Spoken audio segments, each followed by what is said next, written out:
আপনারা দেখছেন নূরের আলো। পরিচালনায় মুহাম্মদ রোকন। কষ্ট, দুঃখ ও দুশ্চিন্তা থেকে মুক্ত থাকার সর্বোত্তম উপায় হল একমাত্র আল্লাহ তাআলার কাছে সাহায্য চাওয়া। কারণ একমাত্র আল্লাহই আমাদের সব কষ্ট, দুঃখ ও দুশ্চিন্তা থেকে উত্তরণ করতে পারেন। তিনিই হচ্ছেন সব বিপদ থেকে উদ্ধার করার একমাত্র মালিক। সুতরাং সর্বাবস্থায় আল্লাহর কাছে সাহায্য কামনা করা আমাদের অবশ্য কর্তব্য। রাসূল সাল্লাল্লাহু আলাইহি ওয়াসাল্লাম জীবনের প্রতিটি ক্ষেত্রে আমাদের দোয়া শিখিয়েছেন। প্রিয় দর্শক মণ্ডলী, কষ্ট দূর করতে এই দোয়াটি বেশি বেশি পড়বেন। দোয়াটি হচ্ছে, লা হাওলা ওয়ালা কুওয়াতা ইল্লা বিল্লাহি ওয়ালা মানজা মিনাল্লাহি ইল্লা ইলাইহি। হযরত আবু হুরায়রা রাদিয়াল্লাহু আনহু বলেছেন, রাসূল সাল্লাল্লাহু আলাইহি ওয়াসাল্লাম এই দোয়াটি আমাকে বেশি বেশি পড়তে বলেছেন, কেননা এটা জান্নাতের রত্নভাণ্ডার। তিরমিজি হাদিস ৩৬০১। হযরত আবু হুরায়রা রাদিয়াল্লাহু আনহু থেকে বর্ণিত, প্রিয় নবী সাল্লাল্লাহু আলাইহি ওয়াসাল্লাম বলেছেন, তোমাদের প্রত্যেক ব্যক্তির দোয়া কবুল হয়ে থাকে যদি সে তাড়াহুড়া না করে আর বলে যে আমি দোয়া করলাম কিন্তু আমার দোয়া তো কবুল হল না। বুখারী হাদিস ৬৩৪০।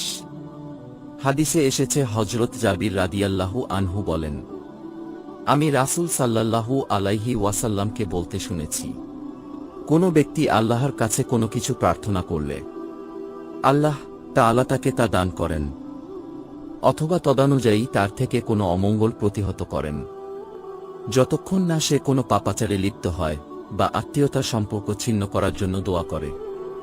তিরমিজি হাদিস। প্রিয় দর্শক মণ্ডলী, রাসূল সাল্লাল্লাহু আলাইহি ওয়াসাল্লাম বলেছেন, যদি কেউ চায় যে বিপদের সময় তার দোয়া কবুল হোক, তাহলে সে যেন সুখের দিনগুলোতে বেশি বেশি দোয়া করে। তিরমিজি হাদিস ৩৩৮২। প্রিয় দর্শক, এই দুনিয়ার জীবনে দুঃখ, কষ্ট, অভাব, দারিদ্র্য, রোগশোক, বাধা বিপত্তি আসতেই পারে। এইসব আল্লাহ তাআলা তার বান্দাদেরকে পরীক্ষা করে থাকেন।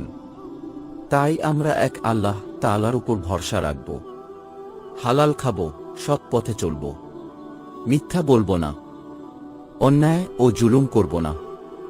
যে অবস্থায় থাকি না কেন আল্লাহর শুকরিয়া আদায় করব, বেশি বেশি করে দোয়া দরুদ পাঠ করব। আল্লাহ তাআলা সকলকে দুঃখ, কষ্ট, দুশ্চিন্তা, অভাব, দারিদ্র্য, রোগ, শোক, বিপদ আপদ, বালা মুসিবত এবং ঋণগ্রস্ত, ক্ষতিগ্রস্ত থেকে সবাইকে হেফাজত করুন। আমিন। نفس إن لم تظفري لا تجزعي وإلى موائد جود مولاك ارعي। প্রিয় দর্শক মণ্ডলী, সময় হয়েছে বিদায় নেবার। এতক্ষণ নূরের আলোর সঙ্গে থাকার জন্য অসংখ্য ধন্যবাদ। সবাই ভালো থাকবেন, সুস্থ থাকবেন। আল্লাহ হাফেজ।